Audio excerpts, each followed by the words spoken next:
He was a powerful billionaire, admired by all. Until one hot afternoon, his car broke down beside a dusty construction site. That's where he met her, a woman in a helmet who didn't care about his money. She helped him and returned his lost Rolex without asking for a thing. What happened next shocked everyone. Don't forget to subscribe, like, share, and drop a comment if this story touches your heart.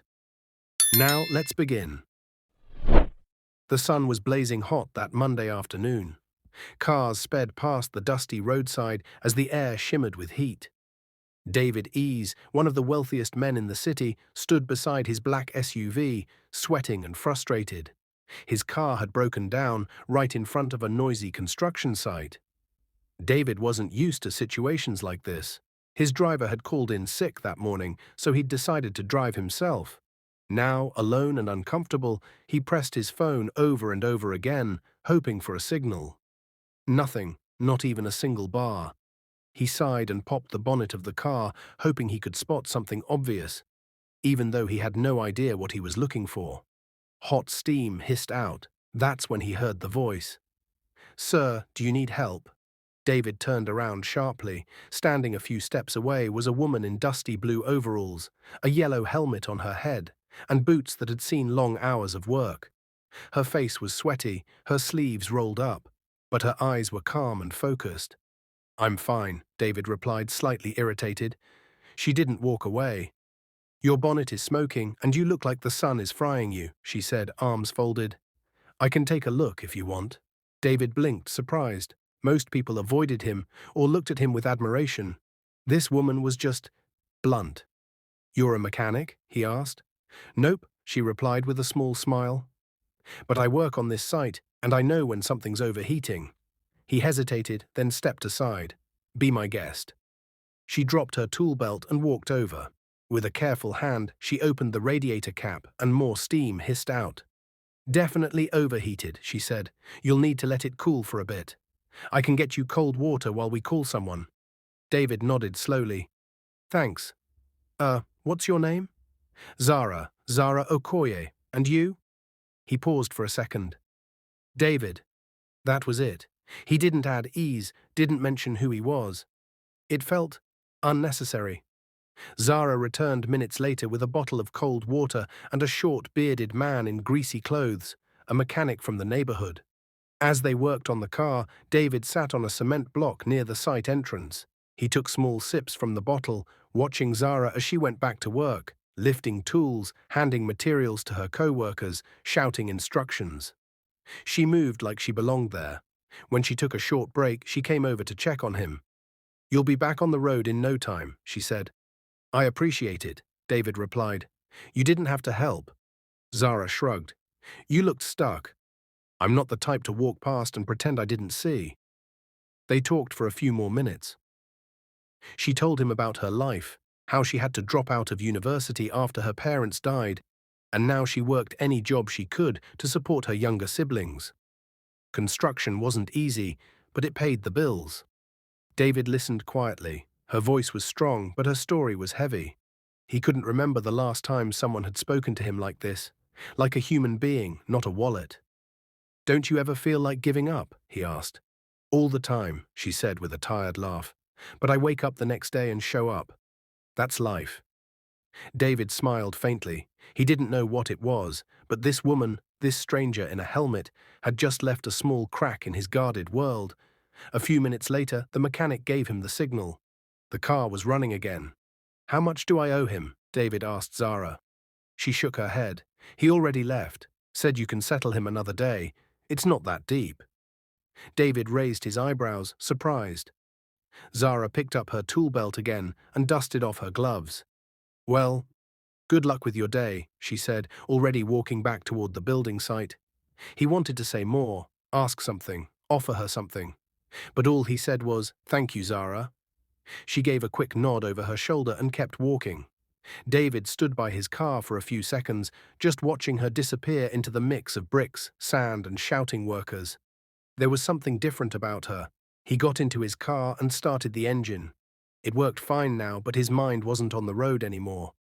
All the way home.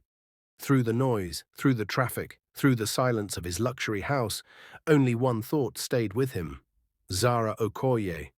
He didn't know why, but he had a feeling this wasn't the last time he'd see her. 3 days had passed, but David Ease couldn't get her out of his mind. Zara Okoye, the girl in the yellow helmet who helped him without asking for anything. The way she spoke, the way she worked, the honesty in her eyes. It all stayed with him like a quiet echo. That evening, he told his assistant, Jude, to drive him past the same site. Jude was confused. His boss never visited construction areas uninvited. "Sir, do you want to inspect the building?" David shook his head. "Just keep driving slowly." As they reached the spot, he spotted her. Zara was bending over a wheelbarrow, adjusting bricks. Her helmet was slightly tilted, her face sweaty, but she looked focused as ever. He didn't hesitate. "Stop the car," he said quickly, stepping out before Jude could ask questions. Zara looked up when she heard footsteps. Her expression shifted from surprise to a small smile. "You again?" she said, brushing her hand on her trousers. David smiled. "I figured I owed you a proper thank you." "You already thanked me," she replied. "Your car working fine now?" "Yes, thanks to you," he said. "And the mechanic." She nodded. There was a brief pause. Then she wiped her forehead and reached into a small side bag she had tied around her waist. "I almost forgot," she said, pulling something out wrapped in a clean cloth. "I found this after you left the other day."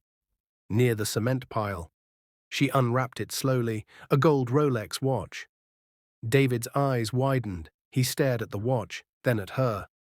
"That's mine," he said quietly. "I didn't even realize I'd lost it." "I thought so," Zara said.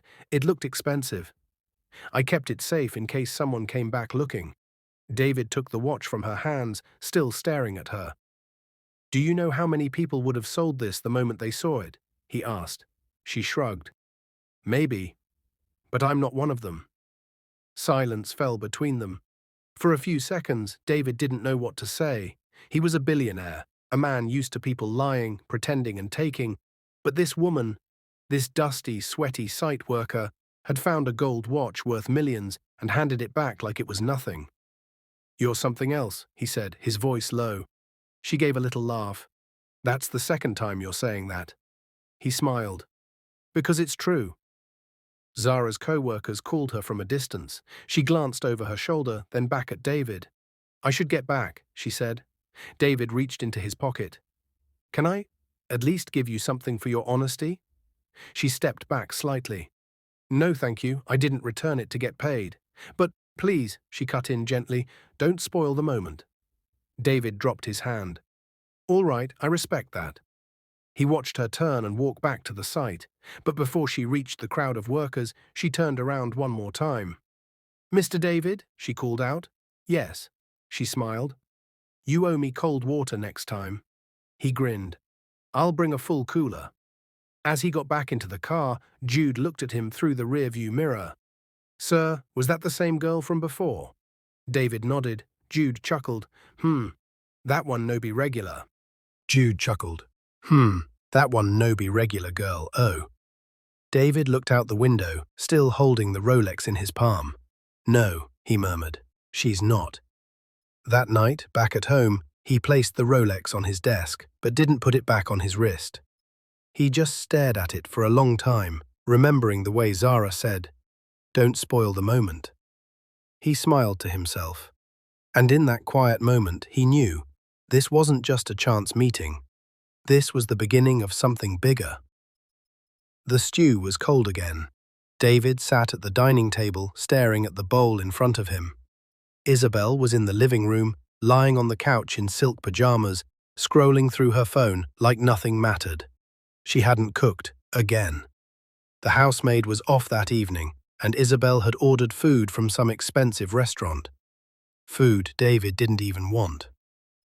"Your food's ready," she said lazily, without even looking up. David didn't move. He just kept staring at the bowl. His mind was somewhere else. Far from that table, far from the smell of takeout, far from Isabel. His mind was back at the construction site, back to the sound of hammers and cement mixers, back to Zara. The way she stood tall in her dusty blue overalls. The way she spoke with sense and strength. The way she helped him without asking for a single thing in return. David blinked and looked back at the food. He stood up quietly and went into his study, leaving the meal untouched. Isabel noticed. She turned her head. "Are you not eating?" "I'm not hungry," he said. She rolled her eyes. "You've been acting weird lately." David didn't respond. "You don't touch your food, you don't laugh like before, and now you barely talk to me," she continued, still lounging on the couch. "What's going on, David?" He opened his laptop and pretended to focus on work. "I've just been busy." "Busy?" she scoffed. "That's always your excuse." David sighed and looked up. "What exactly do you want me to say, Isabel?" "I want to know what's wrong with us," she snapped. "You barely notice me anymore." David closed the laptop slowly and stared at her. "You want to talk about noticing? What's that supposed to mean?" "It means you lie down all day, do nothing, and expect me to clap for you. You don't cook, you don't clean, you don't even ask me how my day went. The only thing you give me is attitude and take-out food." Isabel sat up, shocked. "So now I'm lazy?" "I didn't say it," David replied. "You said it yourself." She was speechless for a moment, then laughed bitterly. "Wow, so that's how you feel?" David stood up.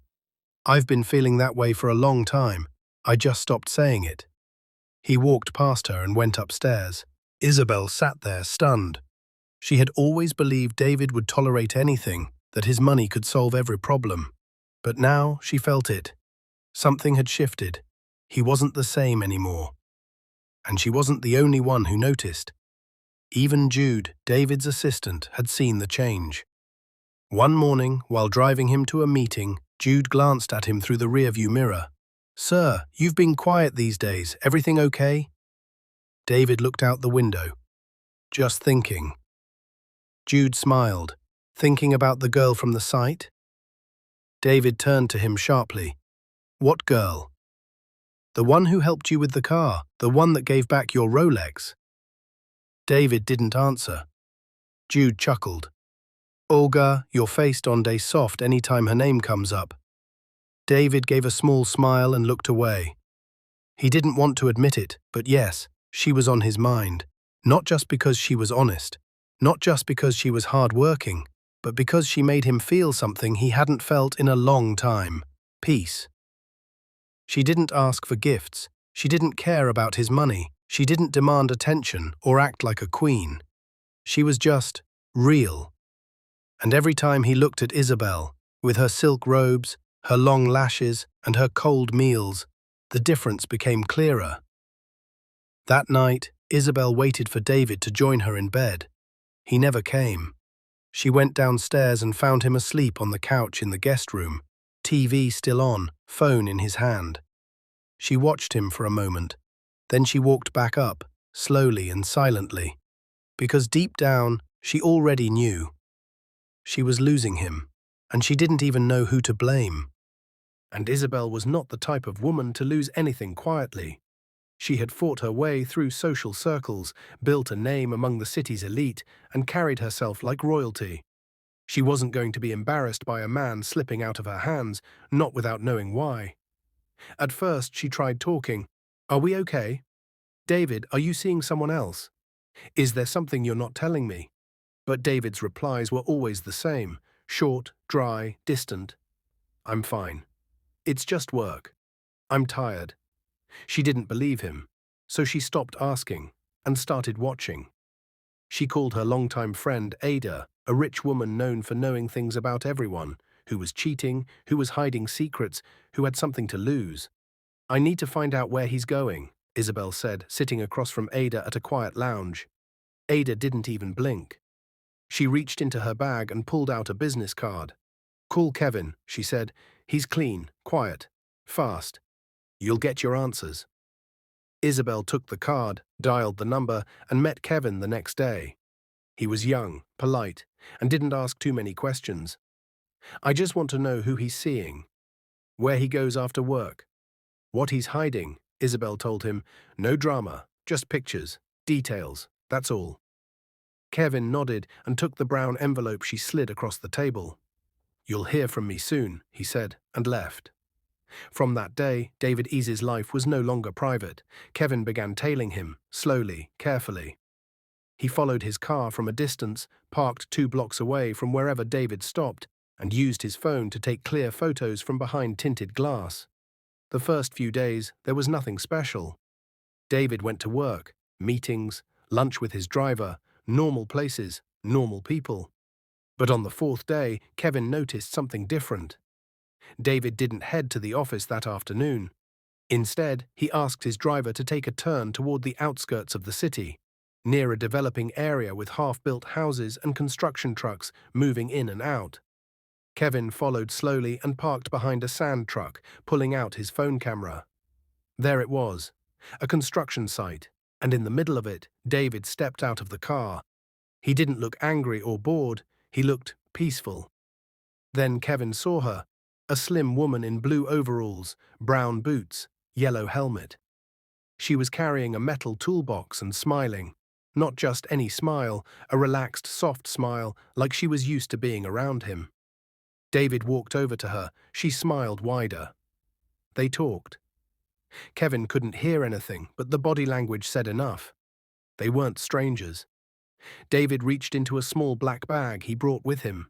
He pulled out a cold bottle of water and a pack of jollof rice wrapped neatly in foil. You haven't eaten, have you? He asked. Zara looked surprised. You brought me food. And water, he said, handing both over. She hesitated for a second, then smiled. Thank you. As she turned to walk away, David stepped forward and lifted a heavy sack she had been dragging earlier. Let me help with that, he said. You? She raised an eyebrow, laughing. In those fine shoes? David smiled. Just watch me. Kevin took pictures, clean, clear, and from multiple angles. He stayed low, stayed hidden, and waited another hour. David stayed around, leaning on a block and watching her work before getting back into the car. Kevin stayed behind and watched her for a few more minutes. She wasn't a model, she wasn't dressed fancy, she didn't look rich. But there was something about her. Back in the city, Isabel waited in her dressing robe, pacing the room slowly, glass of wine in hand. Her phone vibrated, a message from Kevin. I have everything you need. No names, no details, just those words and a folder of photos waiting to be delivered, but Isabel wasn't ready to see them just yet. Because deep down, a part of her already knew. And whatever those pictures held, it wasn't something she could unsee. The brown envelope sat on the edge of Isabel's dresser like it was staring at her. Thick, unopened, full of the truth. It had been 2 days since Kevin dropped it off, 2 days since he said, Everything you need is in here, Ma. 2 days since Isabel told him, thank you, and walked back into the house, straight-faced but shaken inside. Now it was mocking her. She looked away and sat on the bed, arms folded. She didn't know what scared her more, the idea of David cheating, or the fact that she already believed it without seeing the pictures. She had never been a weak woman. Not Isabel. She came from power, mingled with politicians, sat at billionaire tables, and always walked into any room like it was built for her. But lately all that confidence was cracking. David had changed. He used to call her queen, used to ask her what she wanted to eat, where she wanted to go. But now he barely looked at her. He walked past her like she was a chair in the corner. She noticed everything. How he stayed out later. How he smiled at his phone more than he smiled at her. How he stopped arguing and started ignoring, and worst of all, how he didn't seem guilty. Guilt would have meant he cared. Silence meant something else had taken his attention. She picked up her phone and opened her messages. Kevin had sent another batch of photos earlier that day. She tapped one and let it load. David again, same site, same dusty road, same woman. Isabel zoomed in on the photo. The girl wasn't beautiful in a glamorous way. She was dark-skinned, with tired eyes and a strong build. She wore cheap overalls, dusty boots, and a yellow helmet. But there was something about the way she smiled, the way she stood next to David like they had known each other forever. It wasn't the girl's beauty that bothered Isabel. It was David's peace in that picture. He looked different, calm, light. like a man who had finally breathed after holding his breath for years. That was what broke her. She closed the photo and placed the phone face down on the bed. That evening, David came home as usual, not too early, not too late, just on time to avoid suspicion. He walked in, greeted her with a soft, "Hey," then went upstairs to shower. No kiss, no hug. Isabel watched him walk past like a stranger. He came back down later wearing a polo shirt and jeans. "I'm heading to the office for a quick thing," he said, grabbing his keys. She looked at him. "Are you?" David paused. "What's that supposed to mean?" She shrugged, pretending to play with her nails. "Just sounded like a lie, that's all." David blinked, then gave a small smile. "Believe what you want." He walked out. And that response, that was the final crack in the glass. Later that night, Isabel poured herself a glass of wine. The lights were low, her playlist was soft, but the tension in the room was heavy. She sat on the edge of the bed, placed the glass on the side table, and picked up the envelope at last. Her heart was beating fast. She slid her fingers under the seal and tore it open. Inside were printed photos, at least 15 of them, all sharp, all clear. David laughing, David handing over water and food, David sitting on a cement block watching her work. And that woman, the one in overalls, always close by. One photo stopped her cold, David wiping the dust off the woman's forehead with a handkerchief. She dropped the photo on the bed. She stared at it, lips slightly shaking, eyes glassy. Then she laughed quietly. Not the kind of laugh that comes from the stomach, but the kind that comes from disbelief. So this was it. It wasn't a model. It wasn't a businesswoman. It wasn't even someone rich. It was a construction worker. And David was choosing her. Isabel sat still for a long time, no words, no tears, just silence. But one thing was clear, she was not going to let this go easily.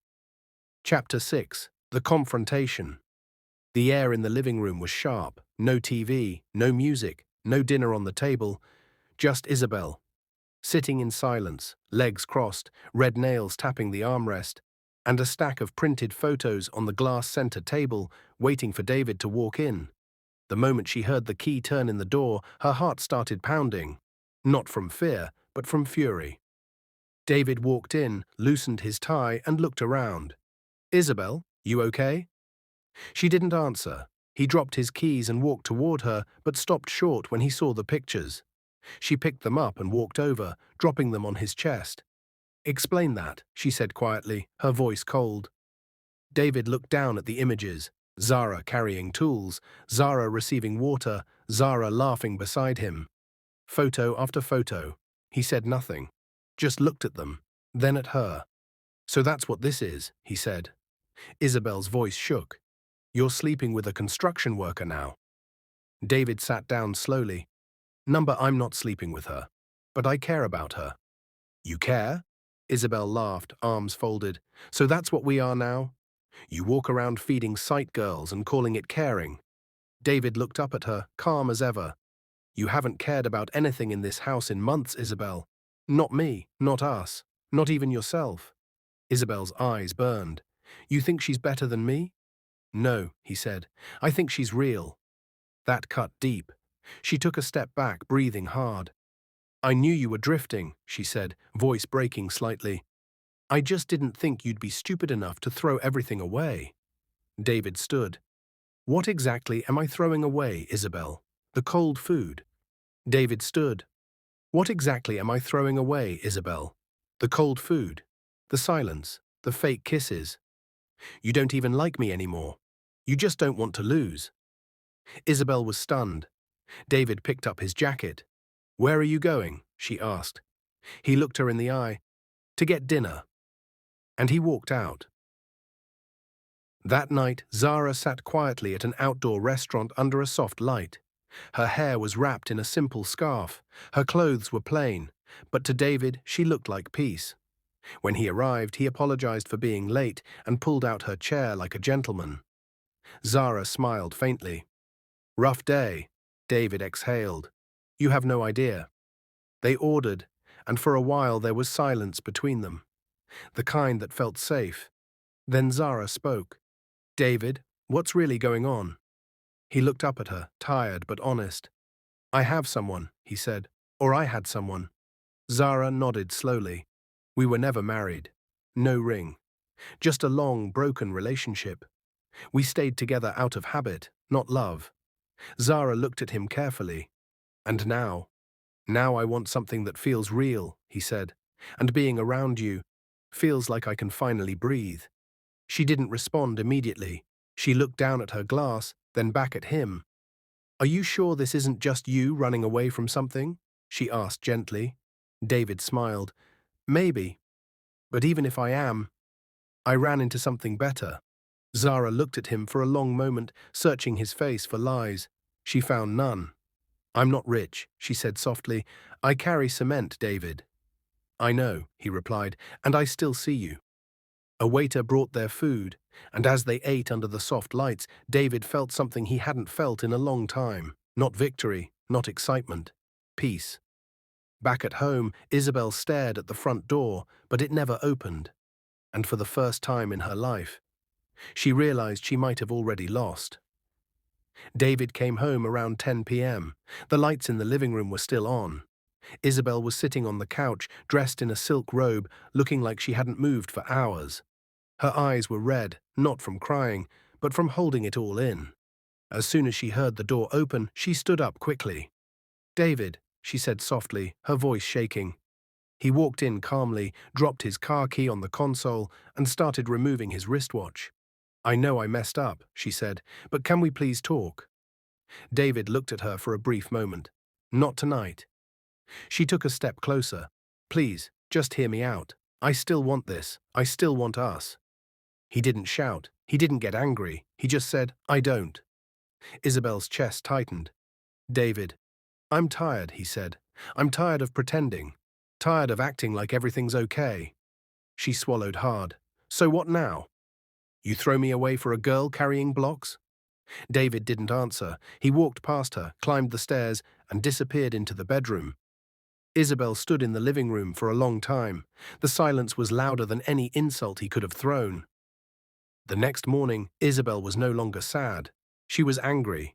By 10 a.m., she was dressed and on the phone with her friends, Fola and Tina, women who knew how to handle matters the classy way but weren't afraid to get dirty. He left the house last night and went to be with her, Isabel told them. I'm done sitting here. Within an hour, the three women were in a black SUV, heading across the city to the dusty construction site. As soon as they arrived, their high heels clicked loudly on gravel, drawing attention from workers nearby. Zara was sitting on a plastic stool, drinking from a sachet of water and resting her back against a wall. She looked up and immediately knew this wasn't an ordinary visit. Isabel marched forward like she owned the place, followed by her friends who wore large sunglasses and stiff expressions. You, Isabel said coldly, stopping in front of Zara.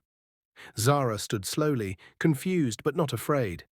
I don't know who you think you are, Isabel continued, but whatever game you're playing with David ends now.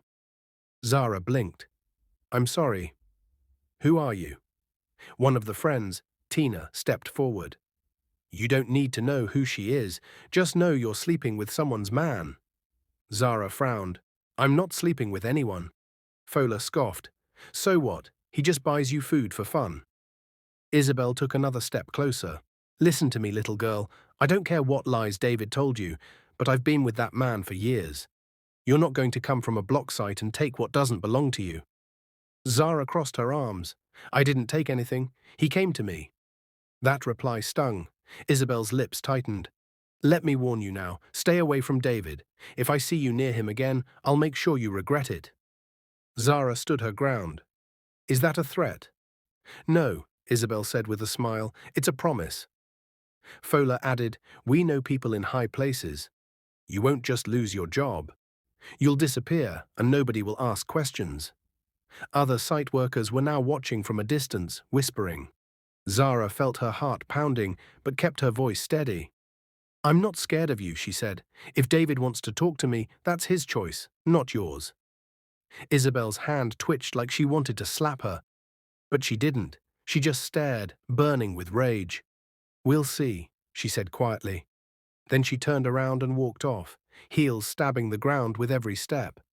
Fola and Tina followed, tossing Zara one last look of disgust. Zara stood still, trying to catch her breath. She had never been threatened before. Not like this. But one thing was clear now. She was in the middle of something bigger than she ever expected. And walking away might not be so easy anymore. Zara sat alone during her lunch break, pushing her food around in the pack with her spoon. She had barely eaten anything. Her mind wasn't at peace. The scene from earlier that morning kept replaying in her head. Isabel and her two friends walking into the site like queens, threatening her like criminals. She had stayed calm in the moment, but now that the dust had settled, the fear and embarrassment had begun to creep in. The whispers from the other workers didn't help either. She picked up her phone and stared at it for a moment, then finally dialed. David answered on the second ring. "Zara?" Her voice was quiet. "They came." He paused. "Who came?" "Isabel and two other women. They came to the site this morning." David didn't speak, but she could feel the tension through the phone. "They said I should stay away from you," she continued. "They called me names, said I was nothing, that they could ruin me. Even said they'd make me disappear." David finally spoke, calm, steady, but sharp. "Are you okay?" "I'm fine," Zara replied, though her voice said otherwise. "But, David, I didn't sign up for this." "I know," he said, "and I'm sorry." There was a short silence. "I'll handle it," David added, his tone final. She crossed the line. That evening, David came home early. He didn't greet the security guard, didn't speak to the housekeeper. He walked straight into the house and headed upstairs without even removing his shoes. Isabel was in the bedroom, brushing her hair in front of the mirror. She turned quickly when she heard his steps. "David," she said, "you're home early." He stood in the doorway, arms folded, face unreadable. "Is it true?" he asked. She blinked. "What? Did you go to her workplace today? With your friends?" Isabel frowned, slowly setting her brush down. "David, did you threaten her?" Isabel stood up. "She's ruining everything. You couldn't expect me to just sit and watch you throw away what we had." "What we had?" he interrupted, raising his voice slightly for the first time. "What did we have, Isabel?" Silence, cold meals, fake smiles. She looked away. "You brought strangers into her space," he said, walking farther into the room. "You embarrassed her in public. You threatened her. She deserves it." "No, Isabel. She didn't lie to me. She didn't use me. She didn't sit around doing nothing while pretending to love me." Isabel's voice cracked. "So what now? You're choosing her?" David stared at her, breathing slowly. "I'm choosing peace." There was silence between them, heavy and loud. Then he said the words she feared most. "Pack your things." She blinked. "What?" "You heard me. I want you out of this house." Isabel took a step back. "You can't be serious." "I am," he said. "This isn't revenge. This isn't anger. This is me being done." She looked at him like she didn't recognize the man standing in front of her. "You'll regret this," she said softly, tears filling her eyes. David nodded. "Maybe. But at least I'll be free." He turned and walked out, leaving the room quiet, and leaving Isabel standing there, alone. Downstairs, David sat on the couch for a moment, running his hand over his face. It was done. A storm had passed, and though the air still felt heavy, for the first time in years, he wasn't carrying the weight of pretending. Upstairs, Isabel stared at her suitcase. She knew it was over, and no amount of crying or shouting could change that. The sun was barely up when David Ease stepped out of his bedroom. He had slept well, the kind of sleep that comes after a heavy weight has been lifted. Isabel was gone, the house was quiet. No more arguments, no more cold shoulders, just peace. He took his bath, dressed in a crisp white shirt, navy blue trousers and polished brown shoes. He didn't eat breakfast. He didn't need to. His heart was already full. By 9 a.m., he was inside a high-end jewelry store in Victoria Island. The shop manager looked up and froze for a second when he saw who. The shop manager looked up and froze for a second when he saw who walked in. "Good morning, sir," the man said quickly, hurrying over. "Welcome, sir. What can I—" David pointed through the glass. "That one." A diamond ring, not the biggest in the store, not the flashiest, but elegant, classy. and exactly what he needed. Within minutes, the ring was boxed, paid for, and bagged. David thanked the man, stepped back into his car, and gave the driver one instruction: take me to the site. Meanwhile, at the construction site, Zara was doing what she always did, working. Her gloves were dusty, her overalls slightly stained, and sweat ran down her face as she pushed a wheelbarrow full of sand across the open space. Her mind was on the task. She hadn't even noticed the quiet buzz spreading through the site. A few of the workers had started gathering, whispering, smiling, pointing toward the entrance. Then someone called her name. Zara. She looked up and saw him. David was walking in, neat, calm, confident, and he wasn't alone. Behind him was a small group of men from his company. One of them held a phone, recording. Zara froze, confused. David walked up to her and gently took the wheelbarrow from her hands, pushing it aside. Then he dropped to one knee. The entire site went quiet. Even the loud machine in the corner seemed to take a break. Zara's mouth dropped open. David brought out a small black box, opened it slowly, and revealed the diamond ring. The workers gasped. Some covered their mouths. Others began to clap softly. David looked up at her. Zara Okoye. I don't have fancy words today. I just know that I want peace, and I find it with you. I want something real, and that's you. Will you marry me? Zara's eyes filled with tears. She looked around at the workers, men and women she had lifted blocks with, mixed cement beside. Now they were all watching her, smiling, clapping, cheering. She looked back at David, the man who once broke down in front of this very site, now standing before her on one knee. She nodded. Yes. The site exploded with claps and cheers. Some of the men jumped, others whistled, a few women screamed with joy. David stood up, slid the ring on her finger, and pulled her into a soft hug. She rested her head on his chest, and for the first time in weeks, she felt safe. That evening, they had dinner at a quiet rooftop restaurant. No paparazzi, no fancy crowd, just candles, music, and each other. Zara had changed into a simple dress David brought for her. She looked beautiful, but still very much herself. No makeup, just her. They laughed, talked, held hands across the table, and when the waiter brought dessert, Zara looked up and said quietly, "Are you sure you're ready for someone like me?" David smiled. "I've never been more sure of anything in my life." She smiled back, and for a few perfect hours there was no noise, no drama, no threats. Just two hearts choosing each other, in peace, in truth, and in the open. Years passed, but the memory of that proposal day never left Zara's heart. She did say yes, not just to the ring, but to the journey that followed. After they got married in a small private ceremony, David supported her dream of going back to school. While pregnant with their first child, Zara enrolled in a part-time program and studied hard. Late nights, early mornings, books spread across the table while a baby kicked in her belly. 4 years later, she graduated with a bachelor's degree in civil engineering. She didn't stop there. With David's full support and her own sweat and brains, Zara started her own construction company, hiring some of the same workers she used to labor beside. Now she runs projects across the state, she walks into meetings with confidence, she wears her helmet with pride, and everyone in the industry knows the name Zara Okoye Eze. At home, life is full, but joyful. She and David now live in a beautiful home, surrounded by trees and laughter. They have 2 children, a bold little boy who loves toy trucks, and a quiet, curious girl who follows her mother around with a tiny hard hat.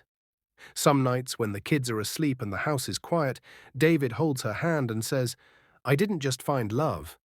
I found my home." And Zara, smiling beside him, always replies, "I built mine, block by block."